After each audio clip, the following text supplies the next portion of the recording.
Hi, my name is Sophie.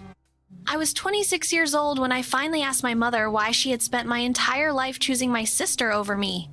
Her answer wasn't what I expected. It wasn't an apology.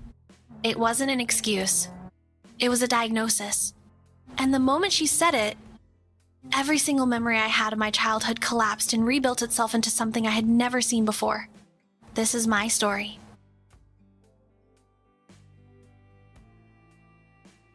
Growing up, our house looked perfect from the outside. My parents, my older sister Mia, and me, Sophie. A quiet street in Michigan, matching curtains, a dog named Butter. But inside that house, there was a rule nobody ever said out loud. Mia came first. Always. When Mia wanted a new phone, Dad bought it the same day. When I wanted one, Mom said, "Save up." When Mia quit her after-school job because she was tired, everyone nodded and said she needed rest. When I tried to quit mine, Dad looked at me like I had said something offensive. "You're stronger than Mia." "Sophie? She needs more support than you do." I nodded, because that was the only answer I was allowed to give. But on the inside, I kept a tally. Every birthday, every school event, every sacrifice made for one daughter and quietly withheld from the other. By the time I was 15, that tally was 3 pages long, and I had no explanation for any of it. The moment I remember most clearly happened the year I was 17. I got into the regional art competition. It was a big deal, the biggest thing that had ever happened to me. I had worked on that painting for 8 weeks. The morning of the ceremony, I came downstairs in my best dress. Mom and Dad were sitting at the kitchen table. "You look nice," Mom said. "Are you both coming?" I asked. Dad cleared his throat. "Mia isn't feeling well today. We're going to stay home with her." I stood there for a moment and didn't say anything. Then I drove to the ceremony alone. I came in second place. I sat in that auditorium with my award in my lap and a feeling I couldn't name. Something between rage and grief. On the way home, I stopped at a gas station and cried in the parking lot for 45 minutes. Then I put the award in my closet and never talked about it again. Things finally broke the summer after graduation. My parents had promised to help with my first year of college. But when the tuition bill arrived, Dad sat me down. "We've had unexpected expenses. Mia needed extra support this year. We can only give you half." "Why does Mia always need extra support?" I asked. "She's going through a hard time." "She's always going through a hard time," I said. And then I did something I had never done before. I walked out. No yelling, no crying. I just picked up my things, moved into a friend's apartment, and went very, very quiet for 3 years. I barely spoke to my family at all. I told myself leaving was the answer. That distance would quiet the question. But some questions don't care how far you run. Why Mia? Why never me? 3 years later, it was still the first thing I thought of every morning. And the last thing I let myself feel every night. Those years were hard, but they were also mine. I got student loans. I worked nights at a restaurant. I graduated. I made friends who thought I was funny. I painted again. I even sold a small oil painting of 2 empty chairs to a woman who cried when she saw it. "Who are these chairs for?" she asked me. "People who left," I told her. She nodded like she understood. I was happy, not the performed happiness of someone trying to make others comfortable. Real happiness. The kind that doesn't depend on being chosen. But the question never left me. My therapist once asked, "What would it feel like to stop needing the answer?" I looked at her and said, "Like giving up." She nodded slowly. "Then don't give up," she said. But make sure you're chasing the answer, not punishing yourself for not having it yet. I thought about that for a long time. I could accept that my parents had a favorite. What I could never accept was not knowing why. 3 years after I moved out, Mia called. I almost didn't pick up. Sophie. Mom's in the hospital.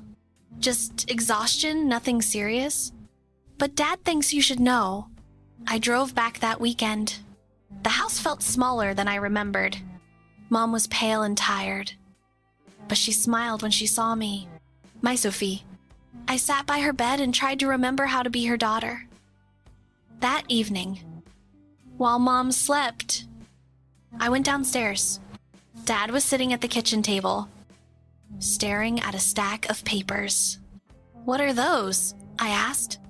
He looked up quickly and stacked them face down. Just some medical files. Nothing to worry about. But his hands were shaking. Not just a little, like he'd been holding his breath for years. A prescription bottle sat near the papers turned label down, like it was ashamed to exist. And for a second, I saw something I'd never seen on my father's face.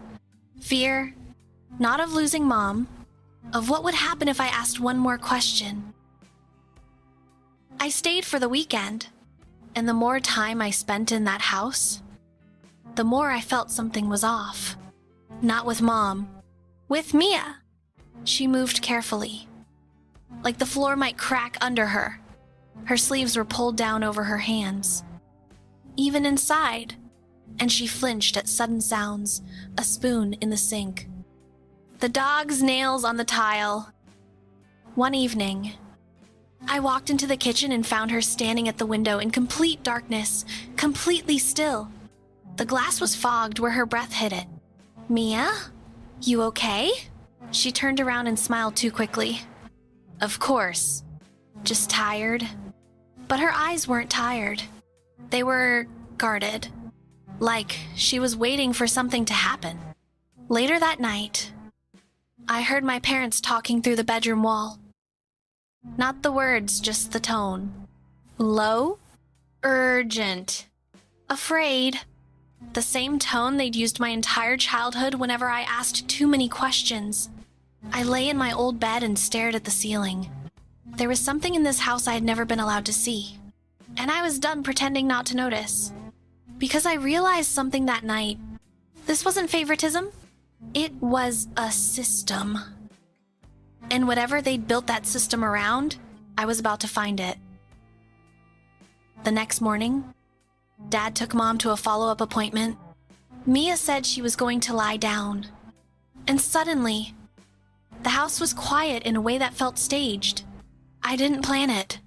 I just moved. Down the hall, into my parents' room.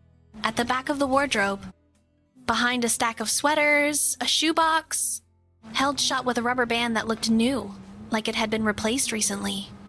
Inside was a folder. Psychiatric evaluation reports, medication logs, crisis intervention summaries going back 12 years. And then a letter, written in Mom's handwriting, dated 8 years ago. Mia attempted to harm herself for the second time this week. The doctors say we need to remove all stressors and maintain a stable, calm environment. Confrontation or perceived competition in the home could be dangerous. Please do not tell Sophie. She can handle it. Mia cannot. I sat down on the floor, the folder in my lap, my hands very still. I read the letter 3 times. Then I set it down on the floor beside me and said out loud to nobody, to the empty room, to the version of myself that had spent 26 years asking why. She thought I was safe. 5 words. That was the whole explanation. 5 words for a bicycle I never got. For a ceremony I sat through alone. For a tuition bill cut in half with no apology. She thought I was safe. I sat on that floor for a long time. Not crying. Not angry. Just very, very still. Like something inside me had finally, after all these years, stopped running. When Mom came home, I was sitting at the kitchen table with the folder in front of me. She stopped in the doorway. She didn't say anything for a long time. Then she sat down across from me and closed her eyes. "You weren't supposed to find that. Tell me everything," I said, and she did. Mia had been diagnosed with severe depression when she was 12 years old.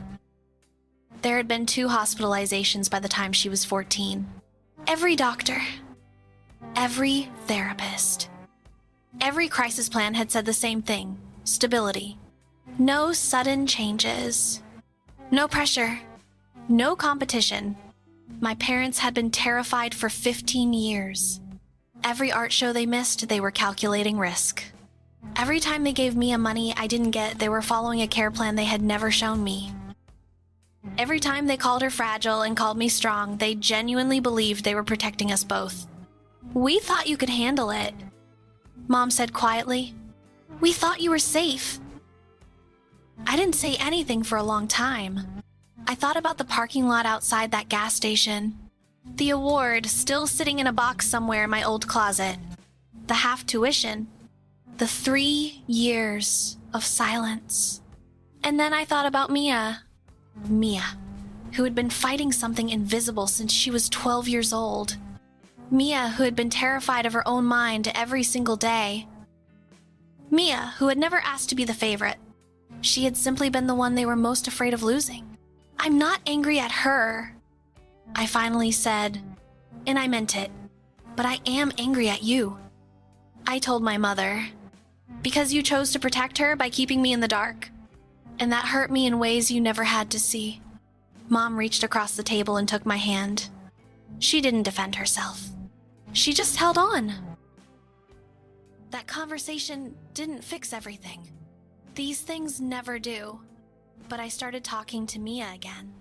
Not about any of it at first, just talking, the way sisters are supposed to. And slowly, I realized she had always looked up to me. Not because I was the strong one, but because she had watched me survive things she genuinely didn't think she could have survived herself. "You always seemed so okay," she told me one afternoon. I wasn't. I said, "I just didn't have anyone to tell." She squeezed my hand. We sat like that for a long time. Some evenings, the 3 of us, me, Mia, and Mom sit at the kitchen table and drink tea without saying very much. It's not like before. It will never be like before. But it is something. And sometimes, something is exactly enough. I still don't think my parents made the right call.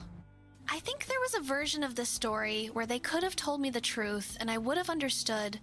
I still don't think my parents made the right call. And I don't think good intentions erase 15 years of damage. So I need you to be honest. If you were me, would you forgive them or would you walk away for good? Comment. Forgive or walk.